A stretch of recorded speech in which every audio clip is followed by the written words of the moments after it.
아마 추석 때 고향에 다녀오시거나 시골에 성묘를 다녀오신 분들이 많을 겁니다.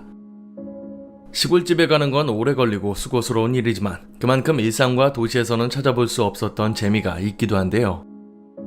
물론 오늘 이야기에서는 전혀 예상치 못한 섬뜩함을 살펴보실 수 있을 겁니다. 오랜만에 굉장히 재밌게 녹음했던 이야기네요. 수강하시기 전에 출첵 한 번씩 부탁드립니다. 가시지요. 저희 집은 매년 2번 정도 시골에 계시는 할머니 댁에 방문하곤 합니다. 부모님은 꼭 2번이 아니어도 몇 번은 더 가시는 것 같은데 학교를 다니고 있던 저는 명절이나 되어야 할머니 집에 가곤 하죠. 도시에 살고 있기 때문에 시골과는 거리가 멀기도 하지만 꼭 그 이유가 아니라 할머니께서 저희가 집에 오는 걸 별로 안 좋아하십니다. 약간 말이 이상하게 들릴 수 있으나 되도록 저 같은 경우는 명절을 제외하고는 오지 않아도 된다고 하시는 거죠. 그날 사건이 있고 나서는 명확한 이유를 알게 되었지만 그 전까지만 해도 할머니께서 손주인 저를 최대한 못 오게 하시는 이유를 몰랐습니다. 제가 초등학생 때만 해도 시골에 놀러가면 놀거리가 너무나도 많았습니다. 처음 시골에서 놀았던 기억을 떠올리자면 너무 귀찮고 가기 싫었지만 결국 가고 나니까 너무나도 신나게 놀았던 기억이 있습니다. 손으로 송사리도 잡아보고 수박을 냇가에 띄워 맛있게 먹거나 집에서는 볼 수 없었던 사마귀, 메뚜기, 여치 등등 곤충도 너무 많았죠. 시골에 갈 때면 어린아이는 저밖에 없었지만 혼자 노는 것도 그렇게 좋았습니다. 그러던 어느 날 집에서 부모님과 저녁을 먹고 TV를 보고 있는데 밤에 관한 내용이 나왔고 밤이 몸에 좋다 등등 이런 이야기를 하더군요. 그걸 보시던 아버지께서는 시골에 밤이 정말 많다고 어디 주인도 제대로 없어서 다른 사람이 임자라고 하시는 겁니다. 어렸을 때 사촌 형들과 맨날 밤 따러 뒷산에 오르기도 했다고 밤을 삶아다가 수저로 파먹는 게 얼마나 맛있고 재밌는지 모른다고 하시더군요. 그 말에 저도 혹해서 그럼 우리도 밤 따러 가면 안 되겠냐고 물었죠. 옆에 있던 엄마도 재밌을 것 같다고 이번 추석에 밤이나 따자고 하셨습니다. 아버지도 알겠다고 기왕 가는 거 한 보따리에 담아서 오자고 하셨지요.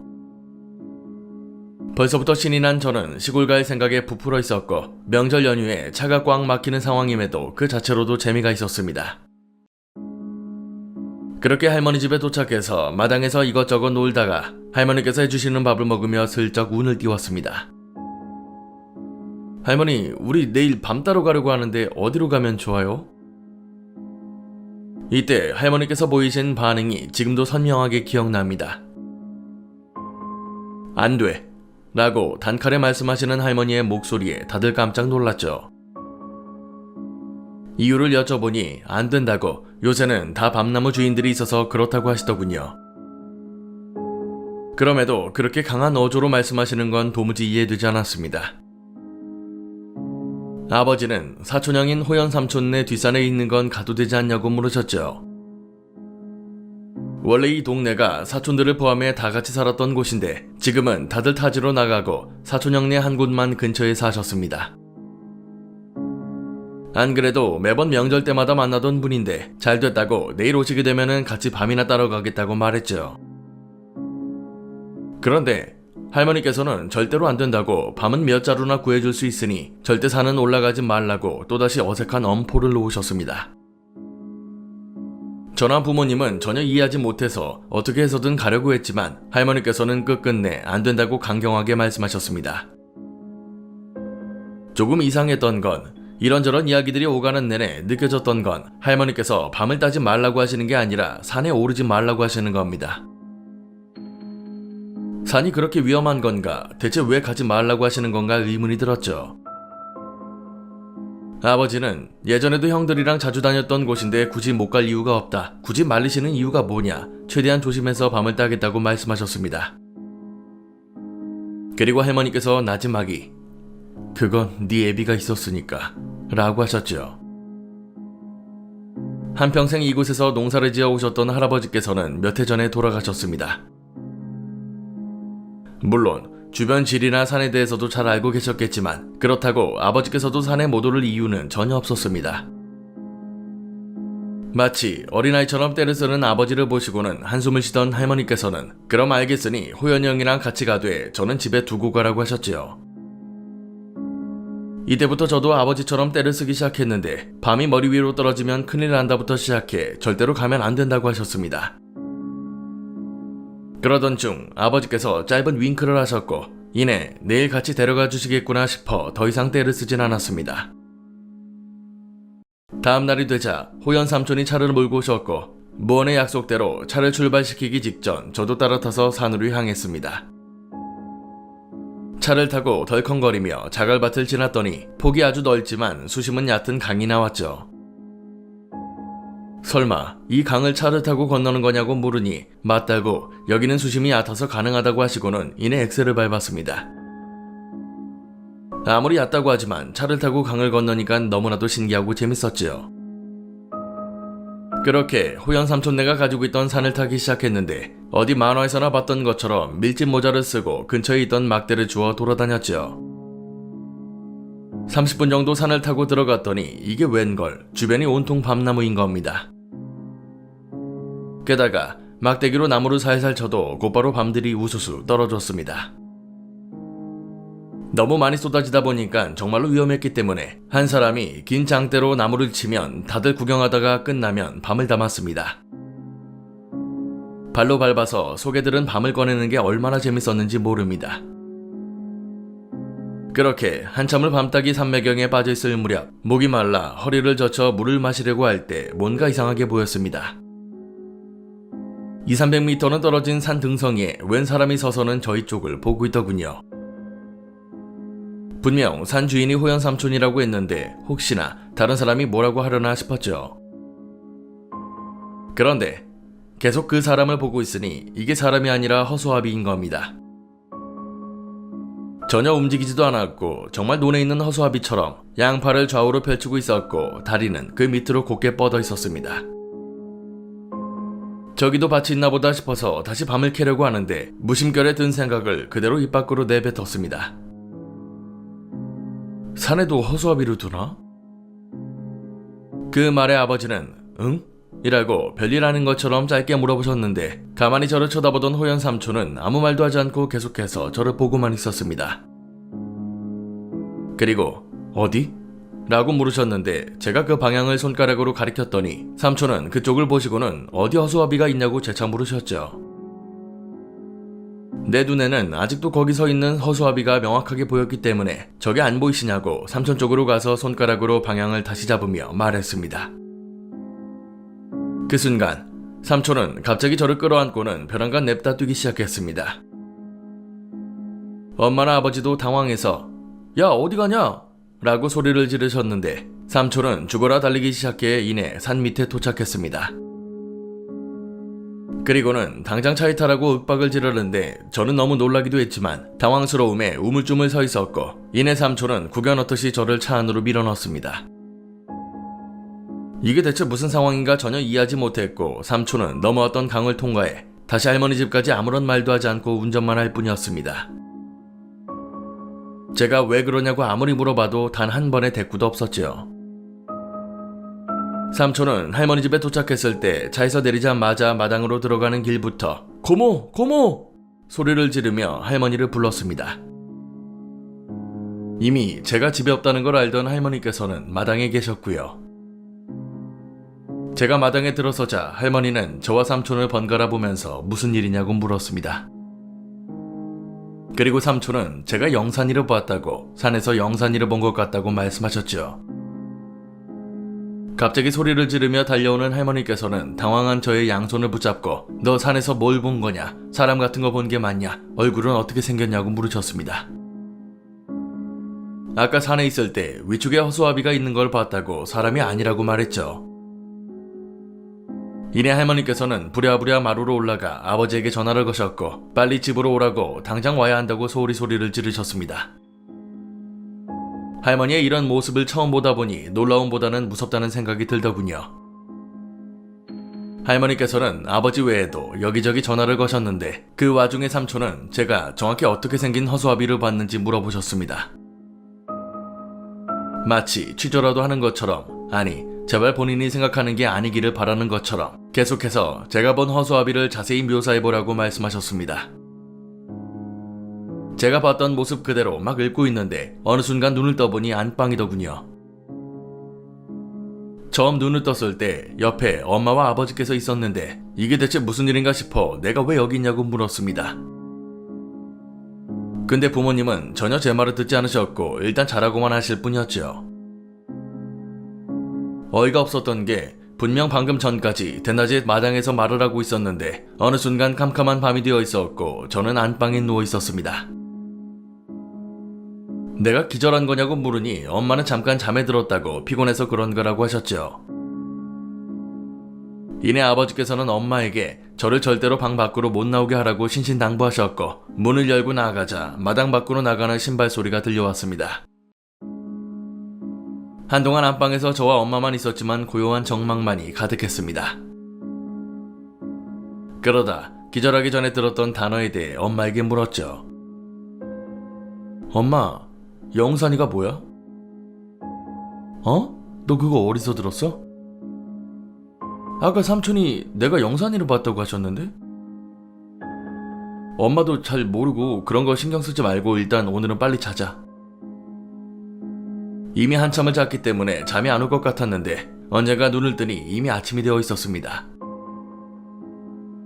기상과 동시에 오줌이 마려워 화장실을 가려고 일어났는데 같이 자고 있던 아버지가 벌떡 일어나셔서는 못 나가게 막으시더군요. 왜 자꾸 이러는 거냐고 오줌 마려워 죽겠다고 난리를 피우니 방에 있던 요강에다가 해결하라고 하고 절대 나가지 말라고 하셨습니다. 답답해 죽겠는데 당초에 말을 안 해주시니까 정말 환장할 노릇이었죠. 그렇게 몇 분 지나고 나니까 밖에서 할머니의 목소리가 들렸고 이내 어머니께서 따라 나가서 할머니와 밥상을 마련해 들고 오셨습니다. 밥을 먹는 도중에 답답하다고 왜 이렇게 있어야 하는 거냐고 땡깡을 부렸더니 할머니께서는 이미 엎질러진 일이지만 대체 왜 말을 안 들은 거냐고 꾸짖으셨습니다. 당장 뭐가 잘못된 거고 내가 무슨 잘못했는지도 모르겠는데 그냥 혼나고만 있었죠. 조금 있다가 사람들 오고 나면 그때부터는 나와도 된다고 하시길래 그나마 다행이다 라는 생각이 들었습니다. 1시간 정도가 흘렀을까 TV를 보고 있다 보니 마당에서 사람들 소리가 들렸고 그로부터 1시간 정도가 더 흘렀을 시점에 할머니께서 나오라고 말씀하셨습니다. 그리고 눈앞에 펼쳐진 광경을 보고 깜짝 놀랄 수밖에 없었지요. 새끼줄 같은 걸로 마당과 밖의 경계면에 죄다 줄이 걸쳐져 있더군요. 성인이 된 지금에서야 아는 거지만 그 줄들은 금줄이었습니다. 저게 뭐냐고 물으니 할머니께서는 지금부터 절대로 집 밖으로 나가지 말라고 하셨고 빠른 걸음으로 집을 나가셨습니다. 부모님도 황당한지 그저 줄이 쳐져 있는 걸 보고만 계셨지요. 점심시간이 다다르자 집 앞에 차 2대가 멈춰서고는 호연 삼촌을 비롯해 할머니와 처음 보는 아저씨와 아줌마들이 내렸습니다. 이때까지도 제가 처한 상황을 전혀 알지 못했는데 마당으로 들어선 눈이 부리부리한 아줌마 한 명이 이것저것을 지시하니 나머지 아줌마 아저씨들이 일사천리로 무언가를 준비했습니다. 30-40분 만에 준비한 것들은 죄다 구술하기 위한 것들이었죠. 그리고 지시를 했던 사람이 무당이었다는 것도 알게 되었습니다. 무당은 저에게 와서는 이제부터 내가 그 잡것을 쫓을 건데 행여라도 저 금줄로 넘어가고 싶거든 그대로 땅바닥에 주저앉거라 라고 말했습니다.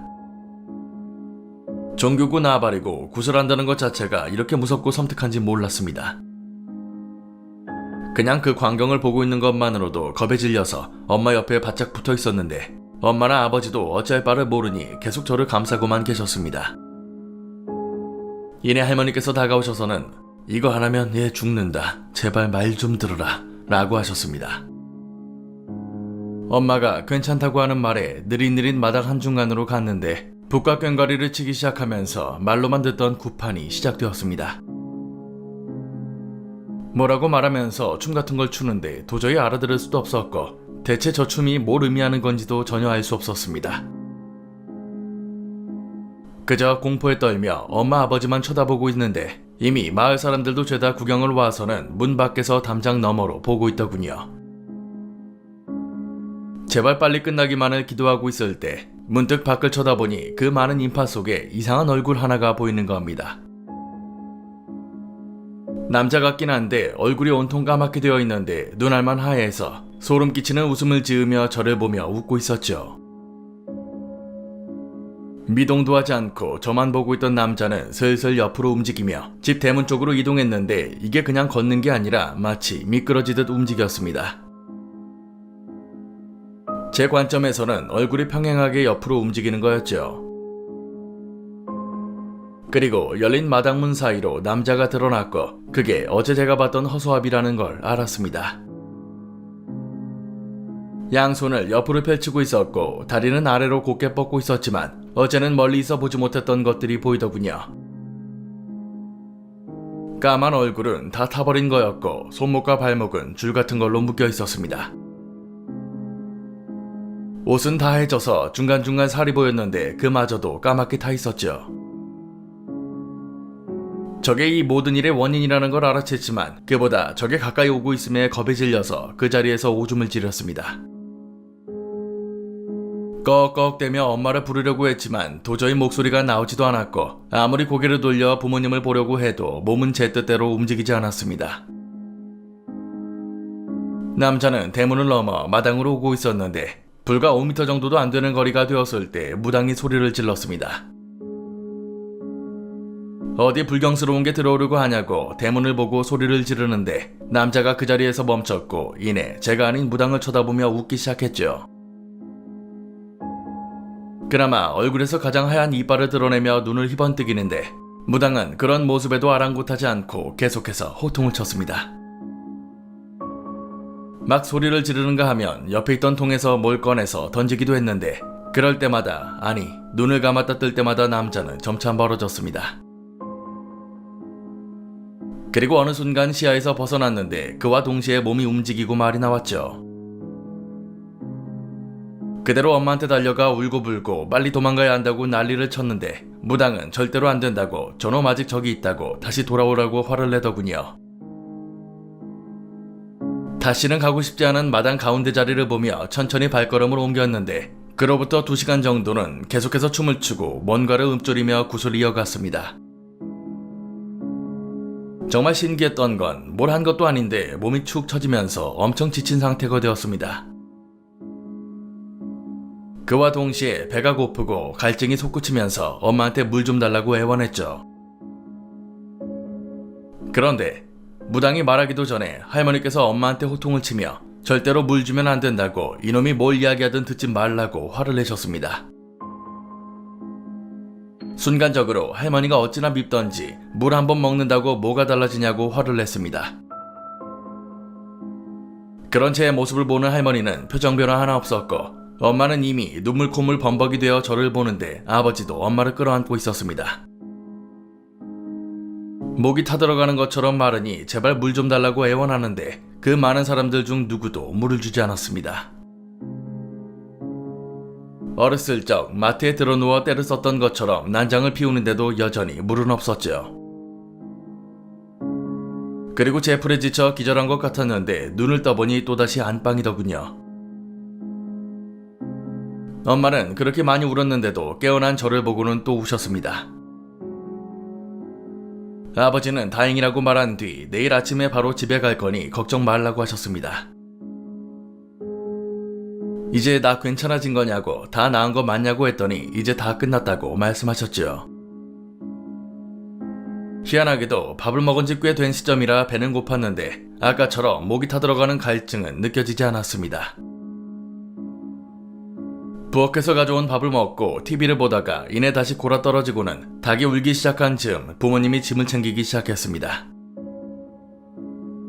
부산한 소리에 몸을 일으키니 아버지가 차를 가져오신다고 나가셨고 엄마는 양손에 무거운 짐들을 쥐고는 저를 데리고 밖으로 나가셨습니다. 방문을 여니까 마당에는 할머니와 삼촌이 있었는데 그렇게 온화하고 다정했던 할머니는 마지막까지도 웃지 않으셨습니다.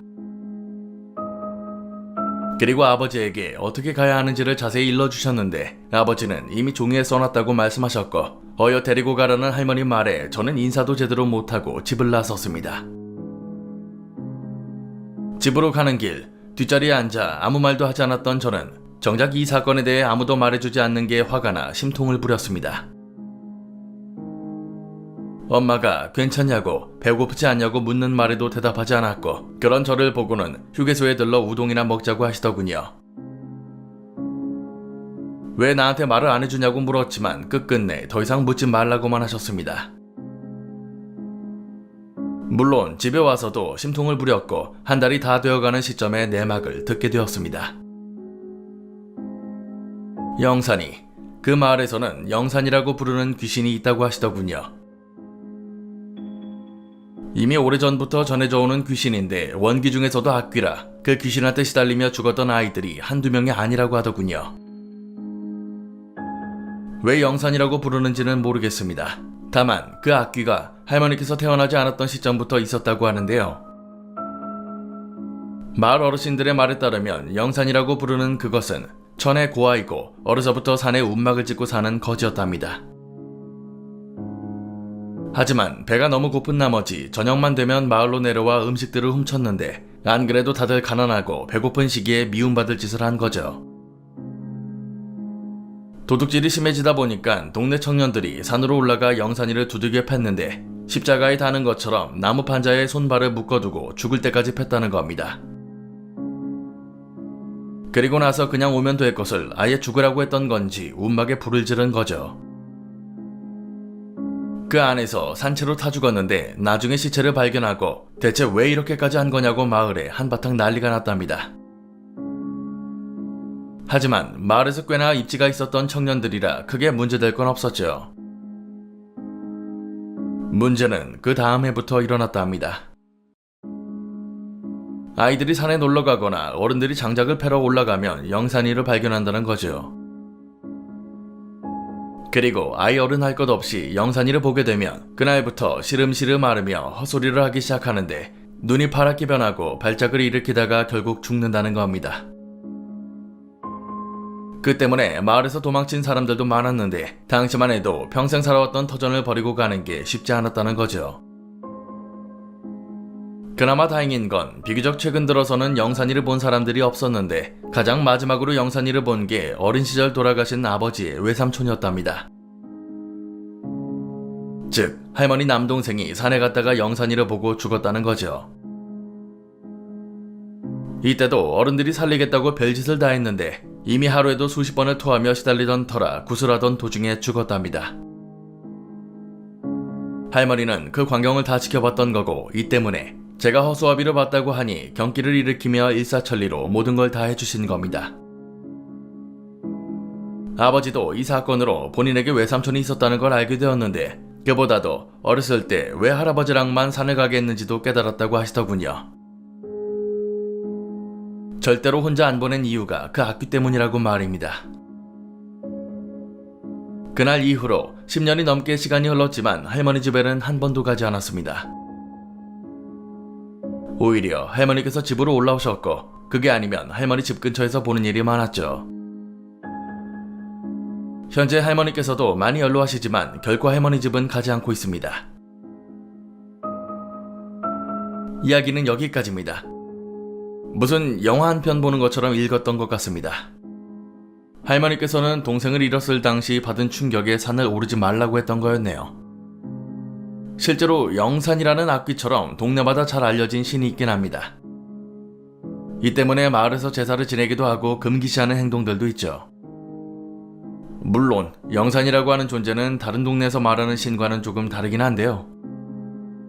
굳이 영산이라고 부르는 이유를 추측하자면 아마 영산 자체가 비참하게 죽은 귀신, 원귀 중에서도 원귀이기 때문일 겁니다. 영산이라는 게 귀신 중에서도 악독하고 사람에게 해를 가하는 귀신을 뜻하거든요.